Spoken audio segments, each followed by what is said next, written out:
उत्तर प्रदेश में बाबरी के बहाने हिंदुओं को एकजुट करके बीजेपी 27 में बाजी मारने की तैयारी में है, क्योंकि बाबरी के नाम पर अगर मुस्लिम वोट बटा तो सीधा इसका फायदा बीजेपी को ही मिलेगा। तो वहीं दूसरी ओर बाबरी के मुद्दे को हुमायूं कबीर ने भुनाने की कोशिश की है, जिससे वो बंगाल में मुस्लिमों को अपने पाले में लाकर बड़ा खेला करने की तैयारी में है। लेकिन सवाल यह भी है कि जिस तरह से बंगाल में मुस्लिमों के कई खेमे बने हुए हैं, क्या उस स्थिति में भी हुमायूं कबीर बाबरी मस्जिद के मुद्दे को भुना पाने में कामयाब होंगे? प्रश्न इस पर बरकरार है।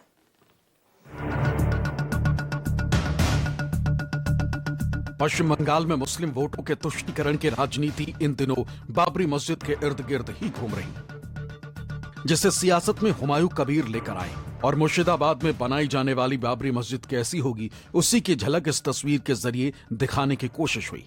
चुनाव का ऐलान कभी भी हो सकता है, लिहाजा बीजेपी टीएमसी के साथ साथ इस बार मुस्लिम वोट बैंक को अपने पाले में खींचने के लिए हुमायूं कबीर की जेयूपी और असदुद्दीन ओवैसी की पार्टी एआईएमआईएम भी कमर कस चुकी। আমরা যখন রাম মন্দির হয়েছিল আমরা ভারতবর্ষের মুসলমান কেউ তার বিরোধিতা করিনি। যখন বহরমপুরে রাম মন্দিরের শিলান্যাস হচ্ছে আমরা কেউ বিরোধিতা করিনি। আমাদের মসজিদ করার অধিকার আছে। আমার পুত্র সন্তান হলে তার কি নাম রাখবো সে নাম রাখার অধিকার সংবিধান আমাকে দিয়েছে। पश्चिम बंगाल में मुस्लिम वोटर्स का झुकाव दीदी की टीएमसी की तरफ रहा और इसका बीते 3 चुनाव में ममता बनर्जी ने लाभ भी उठाया। हालांकि हुमायूं कबीर ने टीएमसी पर मुस्लिमों की अनदेखी का आरोप लगाया और अब अपनी अलग पार्टी भी बना चुकी। जानकारों का मानना है कि बाबरी के बहाने हुमायूं कबीर पश्चिम बंगाल में अपनी राजनीति चमका रहे। वो खुद को बंगाल का ओवैसी साबित करना चाहते, लेकिन इसे टीएमसी ही नहीं बल्कि कई मुस्लिम पार्टियां भी अच्छी तरह समझ रही। बाबरी मस्जिद, मंदिर, हिंदू, मुसलमान, इसी के इर्द गिर्द क्या पश्चिम बंगाल का इस बार चुनाव होने जा रहा है? देखिए, पहली बार ऐसा देख रहे हैं 2026 विधानसभा चुनाव के से पहले कि यहाँ पे बाबरी मस्जिद का इशू आ रहा है, कभी मंदिर का इशू आ रहा है। तो हम इसको निंदा करते हैं और इसी को लेकर आज प्रेस कॉन्फ्रेंस किया और हमने यही मैसेज दिया है यहाँ के मुसलमानों को कि जो डेवलपमेंट की बात करता हो, जो एजुकेशन की बात करता हो, रोजगार की बात करता हो, उसको आप सब मजबूत कीजिए। सुना आपने, जब मुस्लिम वर्ग में ही हुमायूं कबीर को लेकर एकजुटता नहीं है तो इनकी पार्टी 294 सीटों पर चुनाव लड़कर कितना कुछ कमाल कर पाएगी, अंदाजा लगाना मुश्किल नहीं है। चुनौती मुस्लिमों के एक वर्ग की नाराजगी की नहीं, बल्कि मामला इससे आगे, जहां कई मुस्लिम नेता अब नई पार्टी बनाकर हुमायूं कबीर के लिए राह मुश्किल कर रहे हैं। इस बार कितनी सीटों पे यदि तालमेल बैठता है आप लोग हुमायूं कबीर के साथ में तो होगा? अभी बोल नहीं सकते, लेकिन आने वाला दिन में बीजेपी एवं टीएमसी के खिलाफ हम लोग लड़ाई करेंगे। मस्जिद हुमायूं कबीर जी बना रहे हैं और उनको जो याद आया है वो 27 साल बाद याद आया है कि वहाँ बाबरी मस्जिद बनना चाहिए। हम मस्जिद बना रहे, बहुत अच्छी बात है, मस्जिद बने। मंदिर को पॉलिटिक्स के तौर पे यहाँ पे एक ऐसा ये करके इसको करना, मेरे ख्याल से बहुत ज़्यादा फर्क नहीं पड़ेगा। वक्त के साथ खुद को अगर नहीं बदलते हैं तो फिर पीछे ही चले जाना है। दलित और पिछड़े हुए समाज के लोगों को बोलूँगा कि आप डायरेक्ट पॉलिटिक्स में इन्वॉल्व हों, वरना आपके अपने अधिकार को आपको नहीं मिलेगा। कोई आपको मेन स्ट्रीम का पॉलिटिकल पार्टी आपको अपने अधिकार नहीं देगा। अपने कम्युनिटी से अपने लीडर बनाइए ताकि फिर आपका आवाज़ पार्लियामेंट हो या विधानसभा हो, हर जगह पहुँच जाए।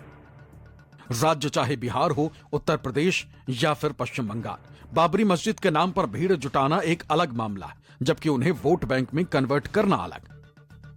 अभी मैं देख रहा हूं कि लोग ममता जी के साथ, और ममता जी इस मुसीबत की घड़ी में भी जिस तरह से बंगाल के लोगों का साथ दे रही हैं, उनको कोई कमी महसूस नहीं होने दे रही हैं।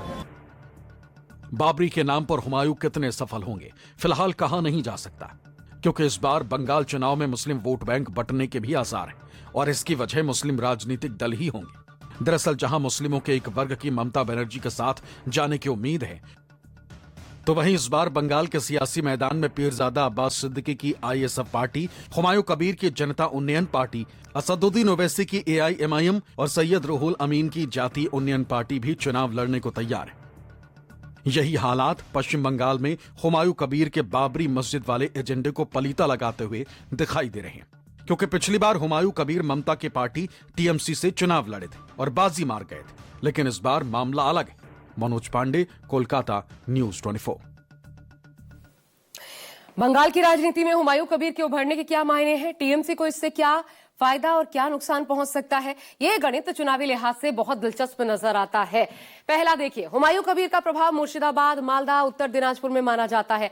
यहां हुमायूं कबीर की मौजूदगी से टीएमसी को 30 से 40 सीटों पर सीधे नुकसान की संभावना बढ़ जाती है। हालांकि विश्लेषकों के अनुसार यह प्रभाव करीब 90 सीटों पर भी डर पैदा करता है टीएमसी के लिए। और अगर कुल 294 में से 182 सीटों पर चुनाव लड़ती है कबीर की पार्टी, जैसा कि ऐलान किया गया है, तो जाहिर है इसका नुकसान सिर्फ ममता बनर्जी को होगा। और सबसे दिलचस्प बात देखिए, जो हुमायूं कबीर का जबरदस्त ओवर कॉन्फिडेंस दिखाता है। कबीर ने टीएमसी को 14 सीटों पर गठबंधन का ऑफर दे दिया है और यह कदम ममता बनर्जी के जले पर नमक छिड़कने के समान है। लेकिन दूसरी ओर हुमायूं कबीर की एंट्री से बीजेपी के लिए क्या फायदा नुकसान बनता है? इस तरह पोलराइजेशन का सीधा मतलब निकलता है बीजेपी की तरफ हिंदू वोटरों का झुकाव। इसके उदाहरण भी आपको दिखाते हैं कब क्या हुआ है। बीजेपी ने 2019 लोकसभा और 2021 के विधानसभा चुनाव में हिंदुत्व के मुद्दे पर अच्छा प्रदर्शन किया।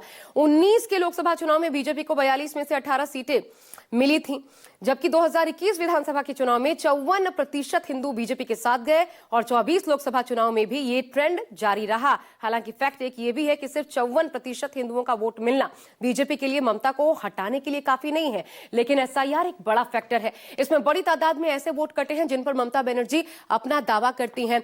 इसका असर प्लस मुस्लिम वोटों का विभाजन चुनाव की नई तस्वीर पेश कर सकता है और इसलिए बंगाल में इस बार का चुनाव बेहद अप्रत्याशित मानकर चलिए।